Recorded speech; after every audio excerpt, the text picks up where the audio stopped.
दोस्तों, सभी पेंशन साथियों का एक बार फिर से स्वागत है। आज की इस खास रिपोर्ट में हम लेकर आए हैं कई बड़ी और संकटपूर्ण खबरें जो सीधे आपकी जेब और भविष्य से जुड़ी हैं। ये अपडेट आपके लिए बहुत महत्वपूर्ण है कि आज का ये विश्लेषण आपको अंत से अंत तक ध्यान से देखना और समझना चाहिए।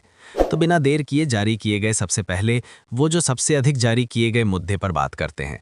लाखों सेवानिवृत्त लोगों की उम्मीदों को एक नई जान दी गई है, यानी ईपीएस 95 के तहत न्यूनतम पेंशन 7,500 रुपये करने की मांग।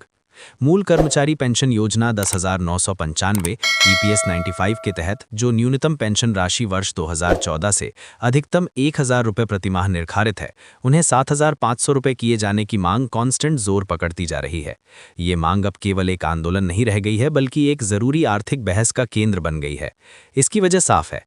आज के दौर में हेल्थ केयर के बढ़ते खर्च और 1,000 रुपये की राशि के लिए पूरी तरह से एक जैसे स्टार्स को पूरा करने का मौका मिल रहा है। ये योजना विकलांगता की स्थिति में, विकलांगता के बाद या फिर कर्मचारी की मृत्यु हो जाने पर उसके परिवार को एक सामाजिक सुरक्षा जाल प्रदान करने के उद्देश्य से शुरू की गई थी।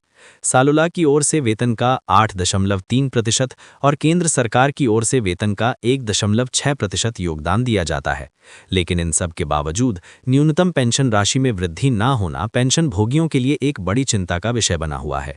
सवाल ये उठता है कि क्या सच में इस बार न्यूनतम पेंशन बढ़कर 7,500 रुपये हो जाएगी? क्या पेंशन भोगियों को इतनी बड़ी राहत मिल पाएगी, या फिर अभी भी इंतजार की लंबी कतारें हैं? आइए इसके संभावित परिदृश्यों को समझते हैं। पहला और सबसे आशावादी परिदृश्य ये है कि सरकार सीधे तौर पर इस वृद्धि को मंजूरी दे दे।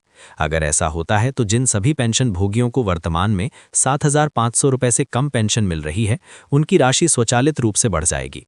इसमें किसी नए आवेदन की जरूरत नहीं पड़ेगी। हाँ, अगर किसी का केवाईसी अपडेट बाकी है तो भुगतान में रुकावट आ सकती है, लेकिन ये प्रक्रिया सरल है। साथ ही इस बढ़ी हुई राशि पर महंगाई भत्ता यानी डीआर का लाभ भी मिलना शुरू हो जाएगा, जिससे वास्तविक आय में और सुधार होगा। दूसरा परिदृश्य चरणबद्ध वृद्धि का हो सकता है। सरकार एक साथ पेंशन को 1,000 से सीधे 7,500 ना बढ़ाकर इसे कई चरणों में लागू कर सकती है। उदाहरण के लिए पहले चरण में इसे 3,000 या 5,000 रुपये किया जा सकता है, और फिर अगले 2-3 सालों में धीरे धीरे इसे 7,500 रुपये के लक्ष्य तक पहुंचाया जा सकता है। ये विकल्प सरकार पर वित्तीय बोझ को एक साथ आने से बचाता है।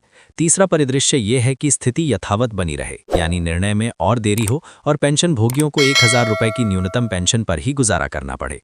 लेकिन ऐसी स्थिति में भी विभिन्न संगठनों और पेंशन यूनियनों का दबाव और आंदोलन और तेज होने की उम्मीद है।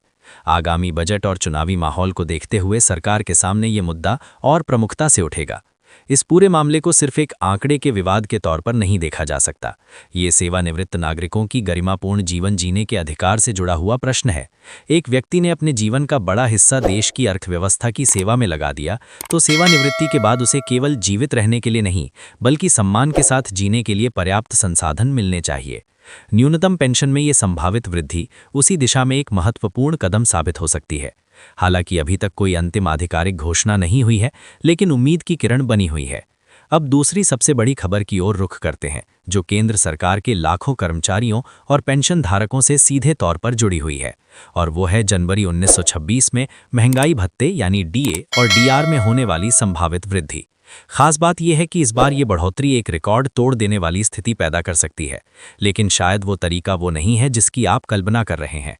रिपोर्ट्स और आंकड़ों के अनुसार जनवरी 1926 में होने वाली डीए-डीआर की वृद्धि दर केवल 2% रहने की संभावना जताई जा रही है। अगर ऐसा होता है तो वर्तमान 58% महंगाई भत्ता बढ़कर 60% हो जाएगा। ये आंकड़ों अपने आप में तो एक माइलस्टोन है, लेकिन ये वृद्धि दर पिछले 7 वर्षों में सबसे कम रहने वाली है, यानी पहली बार इतनी कम दर से डीए बढ़ने जा रहा है। महंगाई के मौजूदा दौर में ये खबर कई कर्मचारियों और पेंशन भोगियों के लिए निराशाजनक लग सकती है, लेकिन इस निराशा के पीछे एक बहुत बड़ी और महत्वपूर्ण तस्वीर छिपी हुई है, जिसे समझना जरूरी है। दरअसल ये डीए वृद्धि एक ऐसे संक्रमणकालीन दौर में हो रही है जब 7वें वेतन आयोग की अवधि समाप्त हो रही है और 8वें वेतन आयोग की प्रक्रिया शुरू हो चुकी है। 7वें वेतन आयोग का कार्यकाल 31 दिसंबर 1925 को समाप्त हो जाएगा। इसके तुरंत बाद 8वें वेतन आयोग ने अपना काम शुरू कर दिया है। आयोग को अपनी रिपोर्ट सौंपने के लिए 18 महीने का समय दिया गया है, और रिपोर्ट के बाद मंजूरी और कार्यान्वयन की प्रक्रिया में और भी समय लग सकता है। ऐसे में अनुमान है कि कर्मचारियों को नए वेतनमान का लाभ 1927 के अंत या 1928 की शुरुआत तक ही मिल पाएगा। इस संदर्भ में आने वाले 1.5 से 2 साल में होने वाली हर डीए वृद्धि का महत्व बहुत बढ़ जाता है। ऐसा इसलिए क्योंकि जब भी 8वां वेतन आयोग लागू होगा तो उस समय मौजूदा डीए का पूरा प्रतिशत, जो कि 60% या उससे अधिक होगा, बेसिक वेतन में मर्ज कर दिया जाएगा। इस प्रक्रिया को मर्जर या विलय कहते हैं। विलय के बाद डीए फिर से 0% से शुरू होगा। सीधी भाषा में समझें तो जनवरी 1926 और उसके बाद जुलाई 1926, जनवरी 1927 और जुलाई 1927 में होने वाली हर डीए वृद्धि भविष्य के आपके बेसिक वेतन की नींव को मजबूत करेगी, भले ही ये वृद्धि इस बार केवल 2% ही क्यों ना हो। उदाहरण के तौर पर अगर किसी कर्मचारी का बेसिक वेतन 25,000 रुपये है तो 58% डीए की दर से उसे 14,500 रुपये महंगाई भत्ता मिल रहा है। डीए के 60% हो जाने पर यह राशि बढ़कर 15,000 रुपये हो जाएगी, यानी उसकी मासिक आय में 500 रुपये की शुद्ध बढ़ोतरी होगी, जो साल भर में 6,000 रुपये के अतिरिक्त लाभ के बराबर है। पेंशन धारकों के लिए भी डीआर में यही वृद्धि लागू होगी, इसलिए भले ही इस बार की वृद्धि दर कम लगे, लेकिन ये आने वाले समय में होने वाली बड़ी छलांग की तैयारी का हिस्सा है। ये डीए का आखिरी पड़ाव है जो सीधे तौर पर आपके भविष्य के बेसिक पे को प्रभावित करेगा। 8वें वेतन आयोग की संस्तुतियां जब लागू होंगी तो उस समय का बेसिक वेतन निर्धारित करने में मौजूदा डीए की ऊंचाई एक अहम भूमिका निभाएगी। इसीलिए हर प्रतिशत की वृद्धि, चाहे वो छोटी ही क्यों न लगे, दीर्घकाल में फायदेमंद साबित होने वाली है। अब बारी है तीसरी बड़ी खबर की, जो ईपीएफ और पेंशन से जुड़े 1 दशक से भी अधिक पुराने मुद्दे पर नई बहस छेड़ रही है। ये खबर कोश्यारी समिति की सिफारिशों और उसके लिए होने वाले 40वें बड़े आंदोलन से जुड़ी हुई है। दरअसल कोश्यारी समिति ने लगभग 10 साल पहले एक महत्वपूर्ण सिफारिश की थी। इस सिफारिश में पेंशन फंड की प्रबंधन में पारदर्शिता, पेंशन भुगतान की प्रक्रिया को सरल बनाना और नए पेंशन भोगियों के लिए दावा प्रक्रिया को आसान करने जैसे महत्वपूर्ण बिंदु भी शामिल थे। इन सिफारिशों के लागू ना हो पाने का मतलब है कि पेंशन प्रणाली में सुधार की प्रक्रिया अवरुद्ध पड़ी है। आगामी ये 40वां आंदोलन इसलिए भी महत्वपूर्ण है क्योंकि ये एक ऐसे समय में हो रहा है जब पूरा देश पेंशन सुधारों पर चर्चा कर रहा है। ईपीएस 95 की न्यूनतम पेंशन बढ़ाने की मांग, 8वें वेतन आयोग की प्रक्रिया और कोश्यारी समिति की सिफारिशें, ये सभी एक ही सिक्के के अलग अलग पहलू हैं जो देश की सामाजिक सुरक्षा व्यवस्था को मजबूत बनाने की ओर इशारा करते हैं। इस आंदोलन के जरिए पेंशन धारक ये संदेश देना चाहते हैं कि अब और देरी बर्दाश्त नहीं की जाएगी। उनकी मांगें केवल आर्थिक नहीं बल्कि न्याय और सम्मान से जुड़ी हुई हैं।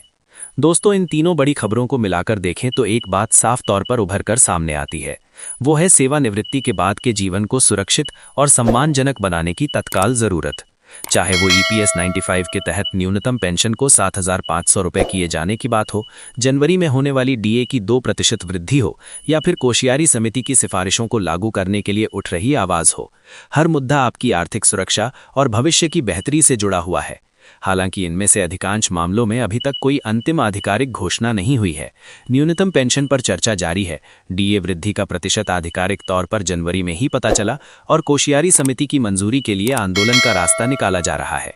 लेकिन इतना तय है कि ये मुद्दा अब उस बिंदु पर पहुंच गया है जहां से पीछे जाना मुश्किल है। आप सभी पेंशन धारक साथियों एवं कर्मचारियों से मेरा यही अनुरोध है कि इन मामलों पर सावधानी बरतें, किसी भी प्रकार की अफवाह पर ध्यान न दें। साथ ही अपने अधिकारों के लिए एकजुटता का समर्थन और जागरूकता भी जरूरी है, क्योंकि आपका ये एकजुट समर्थन और जागरूकता ही इन सुधारों को वास्तविकता में बदल सकता है।